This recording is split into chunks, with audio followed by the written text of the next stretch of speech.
Hey everyone, we know how hard it can be to keep up with the latest news here in Israel. So if you haven't had the time to stay on top of what's what here in the Holy Land, well, have no worries. I'm Tracy Alexander and this is ILTV's Weekly Review. Our top stories tonight: anti-government protests continuing across the country in spite of allegations of organized violence against the demonstrations the night before. Hundreds of Israelis poured into Jerusalem again Wednesday night, congregating outside the Prime Minister's residence in protest against Prime Minister Benjamin Netanyahu and alleged government corruption. But the character of the demonstrations took on a very different tone to the loud and boisterous days before. Attendees at the rally sitting quietly in prayer in observance of the Jewish Tisha B'Av fast day, the annual fast commemorating a number of disasters that have befallen the Jewish people, including the destruction of both the ancient holy temples. Protest organizers from the Delegitimization movement, in line with the holy day, saying our previous home was destroyed over corruption, extremism, and violence, and that we, the moderate majority, must stand up, take to the streets, and defend our home.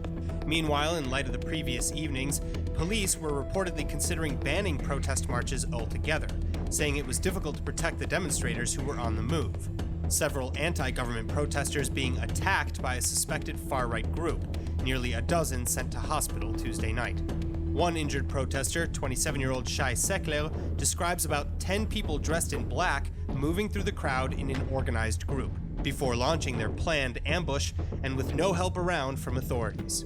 הם הגיעו להפגנה חמושים בבקבוקי זכוכית, גז פלפל, אלות וסכינים. הם תקפו אותי בראשי עם חפץ חד. לאחר מכן המשכתי עם קבוצה של מפגינים אמיצים לרדוף אחריהם ולתעד אותם במטרה להגיש תלונה למשטרה. אבל אז התגלה לי שלפחות 3 מהאנשים שהיו איתם הם שוטרים סמויים. ניגשתי אליהם בבקשה שיעצרו את התוקפים. ניגשתי אליהם בבקשה שיקראו לניידת אחרת כדי שאוכל להגיש תלונה, או שיקראו לי לטיפול רפואי, בעודי כולי מדמם, ונתקלתי באטימות. Sekler then goes on to accuse the police of choosing sides, the government's over the public. Alternate Prime Minister Benny Gantz, for his part, called out the assault on protesters, saying that it has to stop before the hatred leads to civil war. Gantz's former partner and opposition leader Yair Lapid is firing back, saying rhetoric used by Prime Minister Netanyahu against the protesters is what's leading to civil war, adding that Netanyahu has blood on his hands. But anti-government protesters not without any blame for recently raised tensions, including threats against Netanyahu and a lavish installation in Tel Aviv's Rabin Square of the premier at a Last Supper-like meal. President Reuven Rivlin is warning both sides against inflaming tensions any further. רצח של מפגין שיצא למחות במדינת ישראל ורצח של ראש ממשלה בישראל אינם תרחישים דמיוניים. ידענו את המציאות האיומה והמטלטלת הזו. אויה על נפשותינו אם נידרדר למציאות שכזו שוב. אבוי לדמוקרטיה שלנו אם נשלח יד איש באחיו. Police say that they have since arrested several suspects, however, in connection with the attacks, with Public Security Minister Amir Ohana promising that police will deal harshly with the violence wherever it stems from. אני קורא כאן ועכשיו לא לאלימות מכל הצדדים, מכל הגורמים. אמרתי את זה גם כאן באולפן וגם באולפנים אחרים.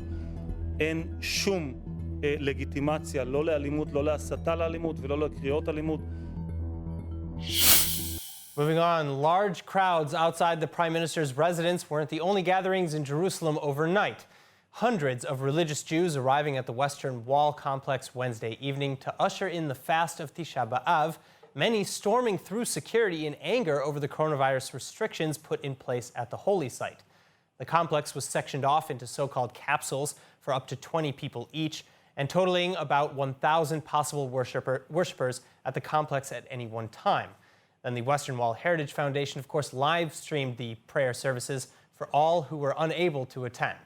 As for the fast itself, the Tisha B'Av fast, which marks the destruction of the Jewish temples and other major events in Jewish history, lasts for 25 hours without food or drink. The chief Ashkenazi rabbi of Israel ruling that those with coronavirus, even if asymptomatic, should not avoid food and drink. Turning attentions now back to coronavirus, the disease is still raging across the country. Nearly 2,000 new infections reported by the health ministry Thursday morning. But the light at the end of the pandemic tunnel may be closer than we think. Nittany Manson reports. The Jewish state now beginning to see the heights of COVID-19's second wave, a 300% rise in infections since May, 1,968 new cases reported in the past 24 hours alone. This raising the new Israeli total to nearly 68,800, upwards of 32,800 cases being active, 336 in serious condition, and the death toll nearing 500. But positive trends may be starting to take hold, new infections overnight being slightly lower than those the day before, and with a massive boost in testing recorded. Prime Minister Benjamin Netanyahu boasting in a call with foreign leaders. Our testing rate is very high, very, very high. We can do up to 30,000 a day. We have a population of 9 million. I think we're going to get it up further. But again, we want an industrial scale apparatus to be able to conduct massive testing and very, very quick tracing and very, very quick isolation. I think that's the key if we're going to be able to sustain this for a long time. Netanyahu also going on to share what Israel has learned from the first outbreak, namely the need to limit gatherings in closed spaces to prevent repeating significant outbreaks. More than this, though, the somewhat good news follows promises from Israel's new coronavirus czar, Professor Roni Gamzu, to increase daily testing to upwards of 100,000 by the winter. Gamzu also having presented a new social contract to repair distrust between the public and the government authorities. המטרה המרכזית שלנו היא להציל חיים. המטרה שלנו במגפה הזאת היא לאזן רפואה, חברה וכלכלה.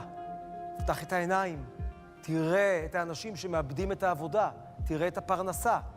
החוכמה של ממשלה שמטפלת בקורונה היא חוכמת האיזון, וזה מה שאנחנו נצטרך לעשות וצריכים לעשות.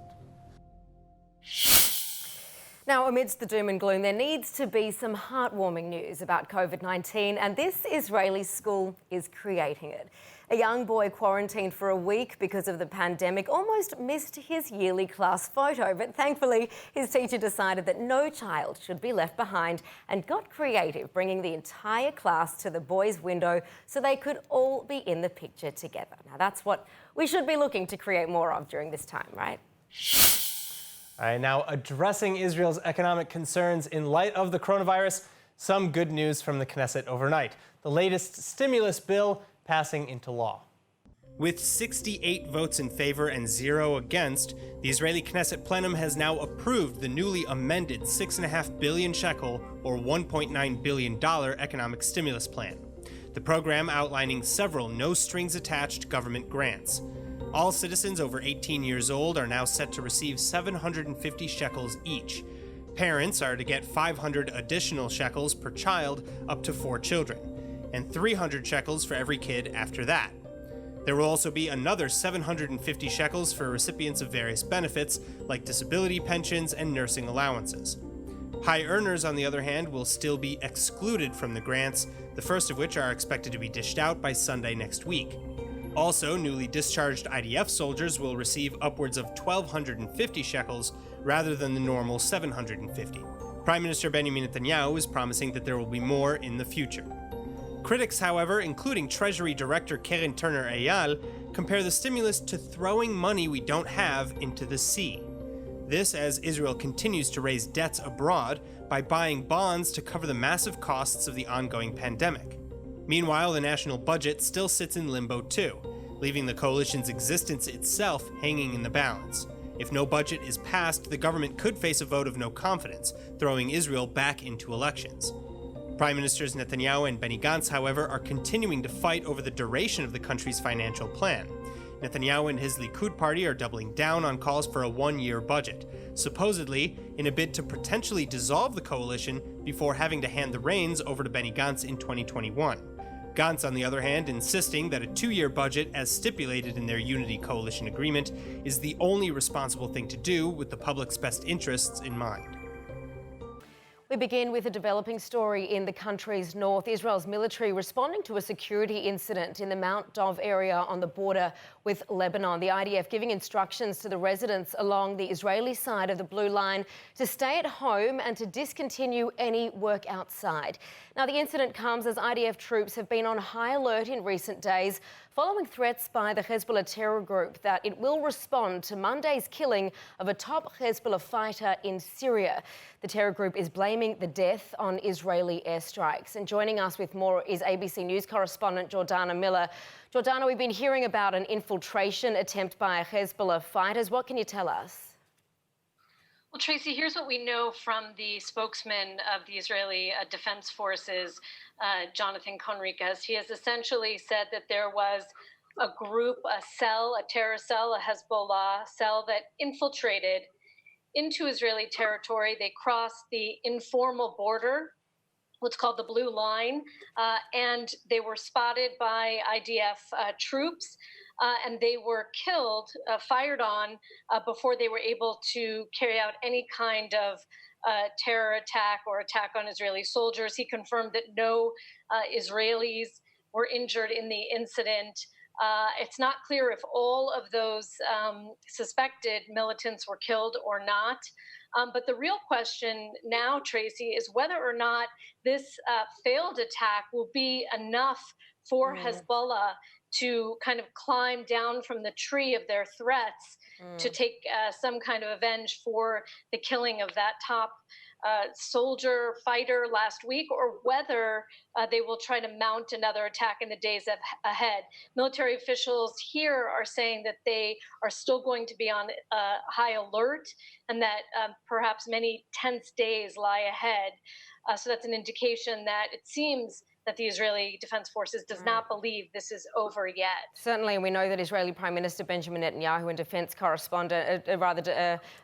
Defense Minister Benny Gantz have moved to the army headquarters for security consultations. How is Israel likely to respond to this? This is a very grave incident. It is a grave incident, but we have to remember, Tracy, that neither Israel nor Hezbollah is interested in any kind of real wide-scale or large escalation or, God forbid, a war. Israel's in the middle of trying to fight a very strong second wave of COVID-19. The Prime Minister is facing a lot of nationwide anger over what many say is his failed response to that. And, of course, the controversy that is still stirring over his corruption trial. And those are a lot of political and health issues. And on the other side of the border, Lebanon is facing protests, many problems, an economic crisis, really, that it has not seen probably in decades. And Hezbollah itself is very thin. They're stretched in helping in Syria, in Lebanon. They're getting less funds from Iran. I mean, this whole incident is really about saving face for Hezbollah, because they do believe Israel killed one of its top fighters last week. But what that will mean, we'll have to wait and see. But I don't believe at this point, there is a real fear of a wider escalation. And details are continuing to emerge. So for local residents, more information is available by dialing 104 from any Israeli phone. Jordana Miller, thank you for that insight. Thanks, Tracy. Well, Israel's security forces upping the ante on all fronts. On the northern border, a boost in military troops. It comes as a number of suspects were spotted by the military near the security fence along its border with Lebanon overnight. But after a brief search of the area, it was determined that no infiltration had occurred. Tensions are high after Israeli forces thwarted an attempt by Hezbollah to infiltrate across the Lebanese frontier. The Iranian-backed terror group has denied the infiltration attempt. Hezbollah leader Hassan Nasrallah has been threatening to respond after the killing of a top fighter in Syria last Monday, being blamed on Israel. Now, visiting Israel's northern military headquarters on Tuesday, Netanyahu saying this. אני מתרשם שצה"ל ערוך היטב לקראת כל תרחיש אפשרי. אנחנו ממשיכים לפעול כדי לסכל את ההתבססות הצבאית האיראנית באזורנו. אנחנו נעשה כל מה שצריך כדי להגן על עצמנו, ואני מציע לחיזבאללה לקחת בחשבון את העובדה הפשוטה הזאת. ישראל ערוכה לכל Right, Israeli Prime Minister Benjamin Netanyahu is calling for those behind a far-right attack on demonstrators to be brought to justice. Opposition head Yair Lapid, for his part, is blaming the Premier for the attacks, saying he's inciting the public against the protesters. The Premier, though, lamenting the fact that the media and political rivals are ignoring alleged threats against him as protests continue night after night on the streets of the Jewish state. Violent attacks on demonstrators rattling the Israeli public.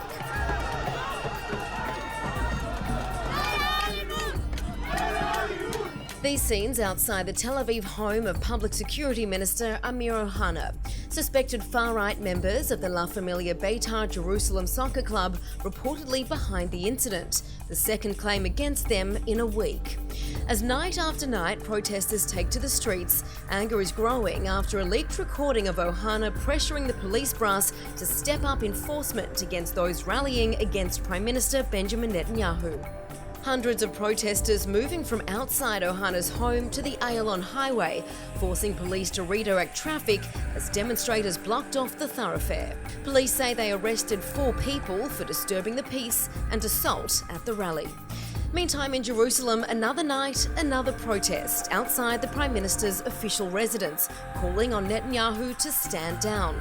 The police use of water cannons against protesters discussed in a Knesset committee overnight after scenes like these, in which officers are being accused of indiscriminate use of them. The panel's chairwoman, MK Miki Haimovich, blasting police for not sending a representative involved in their use to the meeting, saying images like these are not easy to accept and injustices done in protests must be corrected. Meantime, Tel Aviv residents waking to a jarring scene today, a pop-up exhibit in Rabin Square showing the Prime Minister enjoying a lavish meal for one in a mock reenactment of the Last Supper. The artist saying the imagery is set to show a contrast as unemployment skyrockets and tens of thousands of families struggle over the government's handling of COVID-19.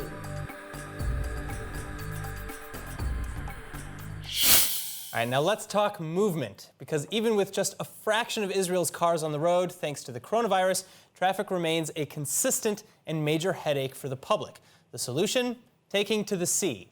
New Transportation Minister Miri Regev has now given the go-ahead to establish a fleet of sea shuttles that will ferry Israelis along the Mediterranean coastline.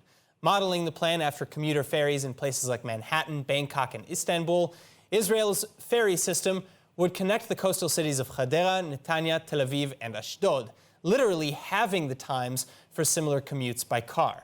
But best of all, Regev wants the sea shuttles to be subsidized like bus services, making them an attractive and affordable choice. The only problem is that the details regarding the cost of the system or infrastructure needed are still unclear. A wonderful sight at Israel's Ben Gurion Airport this weekend. This time, morning flights were halted not because of COVID-19, but for the unprecedented event of hot air balloons taking off from the airport's runway.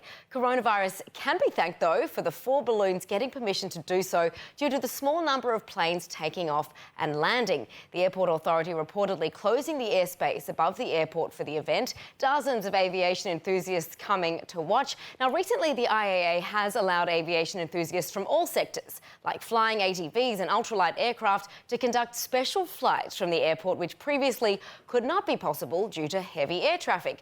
Now, here is the exciting bit. One of the participants in the balloon's flight was reportedly a 72-year-old recovered coronavirus patient after being hospitalised in a critical condition.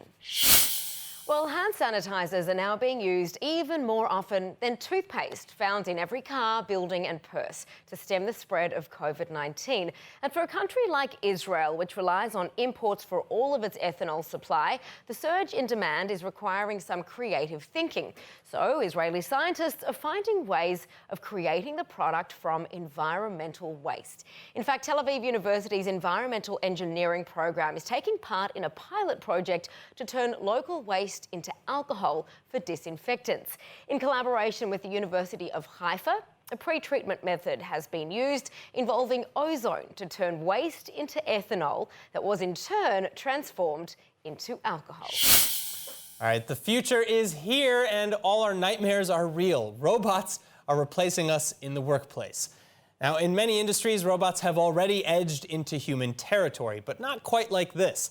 I'm talking about a whole fleet of autonomous visual quality control inspectors, autonomous forklift drivers, and a disruptive mobile robots fleet management system, all available commercially.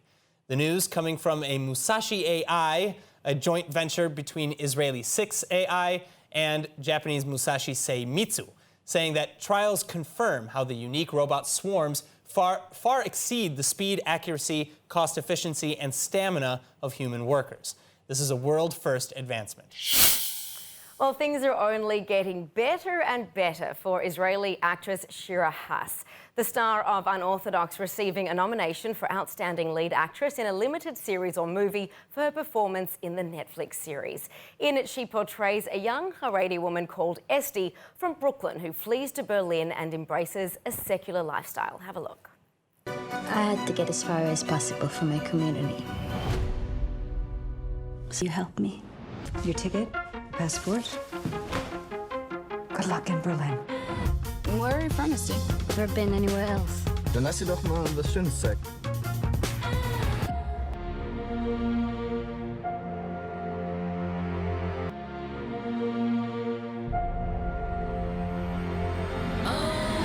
If not now, then when? Well, now, as we heard on Tisha B'Av, we remember the destruction of the ancient Jewish temples in Jerusalem, but just ahead of the holy day, Israeli antiquities authorities remind us of a different shrine, roughly 1,300 years old. Here's more. Nestled by the side of the road in the hills of Kfar Kama, halfway between the Sea of Galilee and Nazareth, an amazing new discovery has been revealed: a 1,300-year-old church, complete with a gorgeous mosaic tile floor. The church also includes a large courtyard, a foyer, a small central hall, and a small reliquary or stone box used to hold sacred relics. Additional rooms yet to be excavated have also been discovered with radar, suggesting that the structure is actually part of a larger monastery complex. But most important is what the new discovery shows us about early Christianity in Israel during the Byzantine period. This site, sitting near Mount Tabor, identified as the alleged site of Jesus Christ's transfiguration, with the Circassian tribe using the stones of the ancient village to build their houses. That's it for ILTV's weekly review. See you next week.